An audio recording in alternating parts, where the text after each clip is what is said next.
You, John Fitzgerald Kennedy, do solemnly swear. I, John Fitzgerald Kennedy, do solemnly swear. That you will faithfully execute the office of President of the United States. That I will faithfully execute the office of President of the United States. And will, to the best of your ability. And will, to the best of my ability. Preserve, protect, and defend the Constitution of the United States. Preserve, protect, and defend the Constitution of the United States. So help you God. So help me God.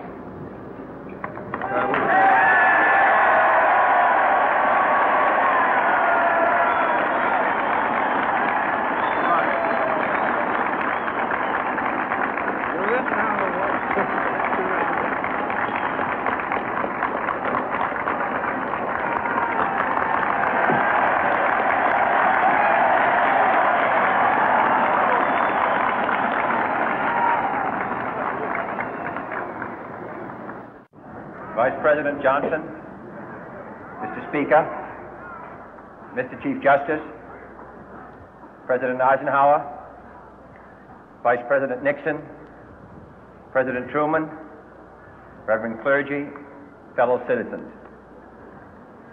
We observe today not a victory of party, but a celebration of freedom, symbolizing an end as well as a beginning, signifying renewal as well as change.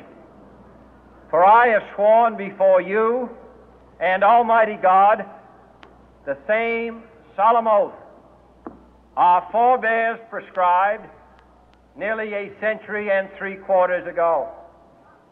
The world is very different now, for man holds in his mortal hands the power to abolish all forms of human poverty and all forms of human life.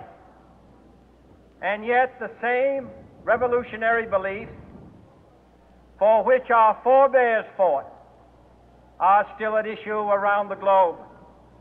The belief that the rights of man come not from the generosity of the state, but from the hand of God. We dare not forget today that we are the heirs of that first revolution.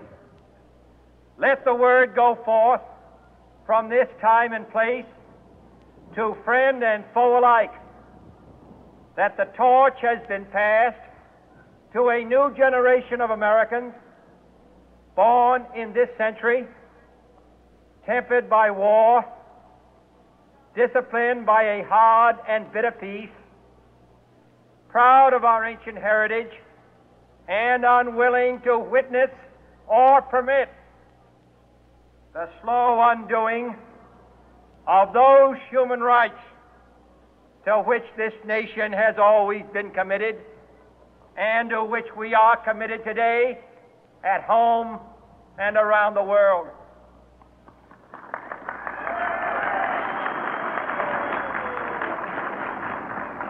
Let every nation know, whether it wishes us well or ill, that we shall pay any price, bear any burden, meet any hardship, support any friend, oppose any foe to assure the survival and the success of liberty.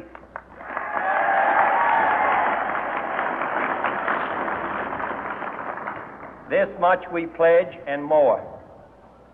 To those old allies whose cultural and spiritual origins we share, we pledge the loyalty of faithful friends.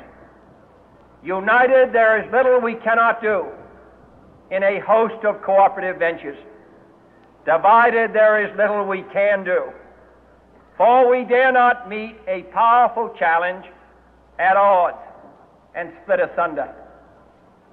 To those new states whom we welcome to the ranks of the free, we pledge our word that one form of colonial control shall not have passed away merely to be replaced by a far more iron tyranny.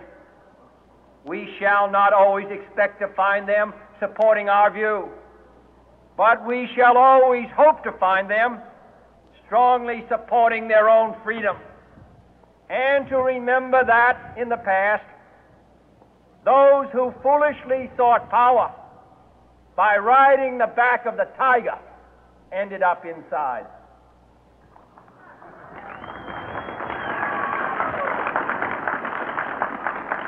To those people in the huts and villages of half the globe struggling to break the bonds of mass misery, we pledge our best efforts to help them help themselves for whatever period is required, not because the communists may be doing it, not because we seek their votes, but because it is right.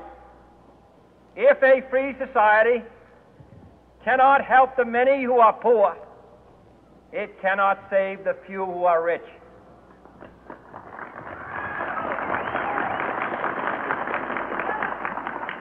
To our sister republics south of our border, we offer a special pledge to convert our good words into good deeds, in a new alliance for progress, to assist free men and free governments in casting off the chains of poverty. But this peaceful revolution of hope cannot become the prey of hostile powers. Let all our neighbors know that we shall join with them to oppose aggression or subversion anywhere in the Americas. And let every other power know that this hemisphere intends to remain the master of its own house.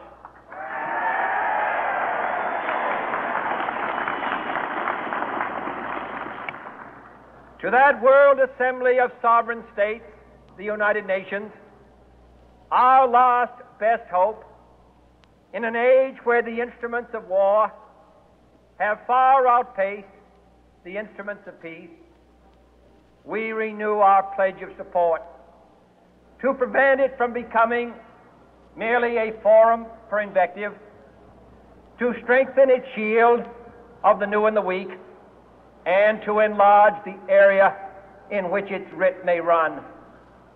Finally, to those nations who would make themselves our adversary, we offer not a pledge, but a request that both sides begin anew the quest for peace.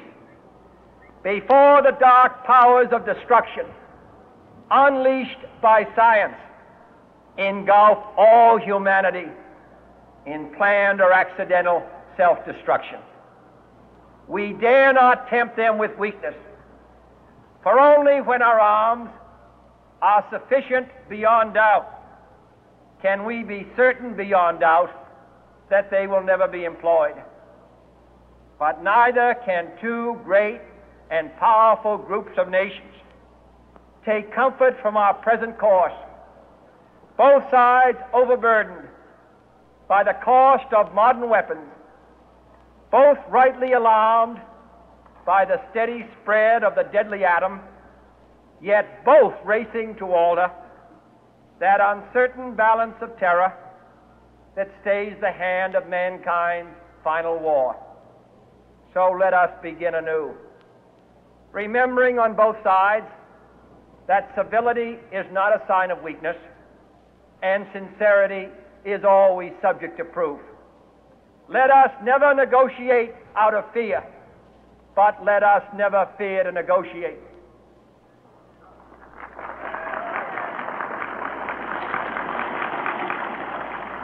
Let both sides explore what problems unite us, instead of belaboring those problems which divide us. Let both sides, for the first time, formulate serious and precise proposals for the inspection and control of arms, and bring the absolute power to destroy other nations under the absolute control of all nations.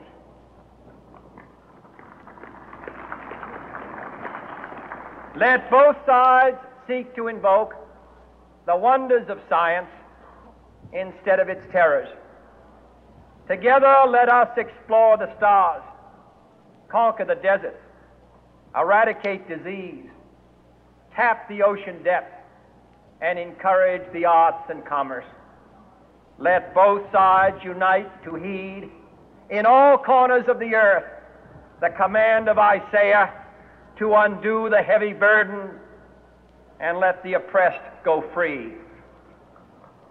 And if a beachhead of cooperation may push back the jungle of suspicion, let both sides join in creating a new endeavor, not a new balance of power, but a new world of law, where the strong are just and the weak secure and the peace preserved.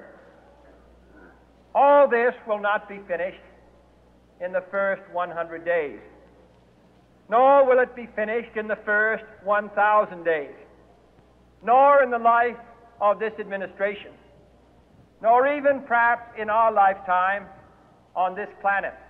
But let us begin.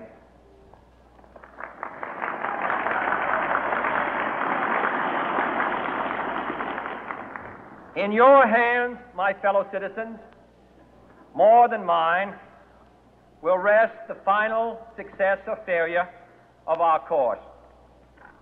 Since this country was founded, each generation of Americans has been summoned to give testimony to its national loyalty.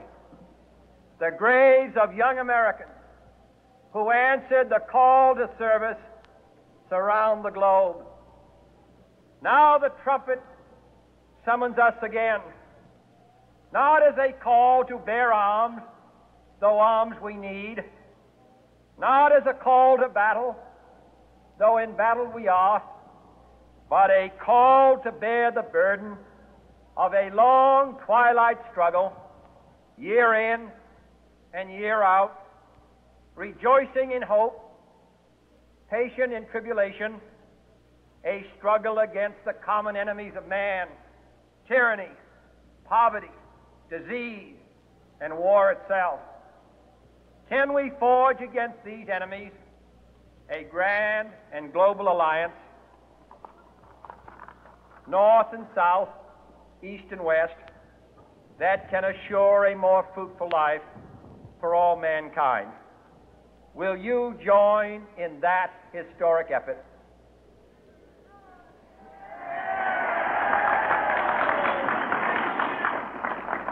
In the long history of the world, only a few generations have been granted the role of defending freedom in its hour of maximum danger.